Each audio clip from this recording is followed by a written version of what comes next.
Hey friends, we are almost a week out from the 2022 midterm elections and they are still counting votes.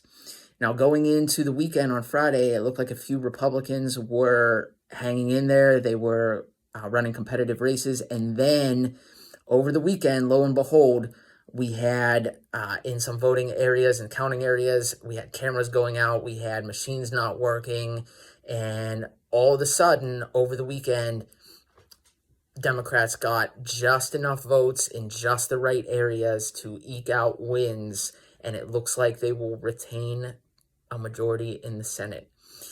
This is starting to look familiar. We have voting week and weeks and voting months and all kind of time for all kind of weird stuff to be happening. And then the election day, we have the votes there, and then they take almost a week to start counting votes. That is all kind of time for all kind of nefarious things to go on, and we are seeing some weird stuff happen. And I'm not saying that that's the cause of the Republicans losing in certain areas. I am saying that if you're the party pushing for more time to vote and more time to count those votes, and then it just so happens that your party is also the one eking out victories at the last minute in just the right places, it looks a little suspicious. So we've seen this before, and now it looks like we're seeing it again, and it looks a little strange.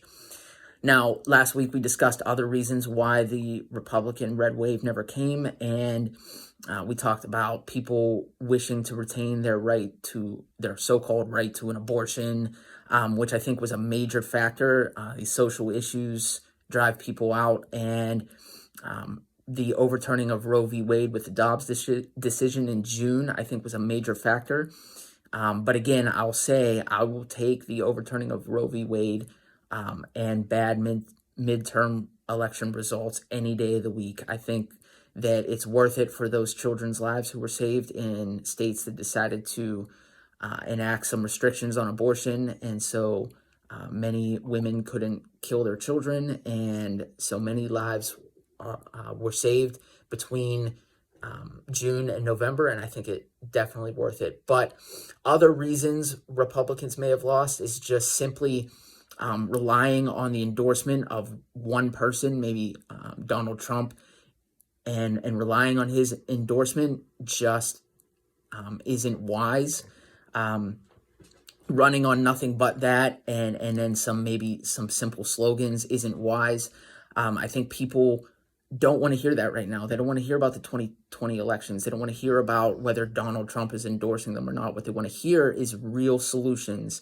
And I think that's what we saw with Governor DeSantis in Florida and his landslide victory there. I think that he promoted his good governance of the state of Florida, and he promoted it well because he governed well.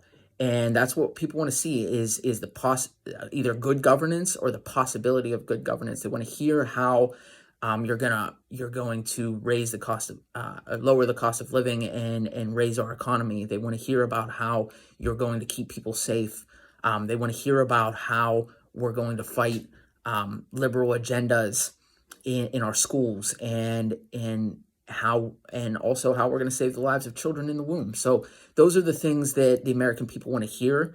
And I think running on that and that alone will give us success in the future, give conservatives a platform to run on, and not just relying on the personality of one man or the endorsement of one man. I think that's a losing battle. So the American people want to see good governance going forward, and I think that's what we need to run on. I think that's the smart play. So we will see going forward with men like DeSantis and others who have good ideas and good platforms to run on, and how they're going to fight against our economy crashing and rising cost of living, the rising cost of gas. And how they're going to fight against liberal agendas and some of the more immoral social aspects and issues that we have in our country. So I hope that we see more victories going forward from the conservatives, and that we can continue to see candidates like Ron DeSantis doing well in his state. Thank you for your time, and God bless.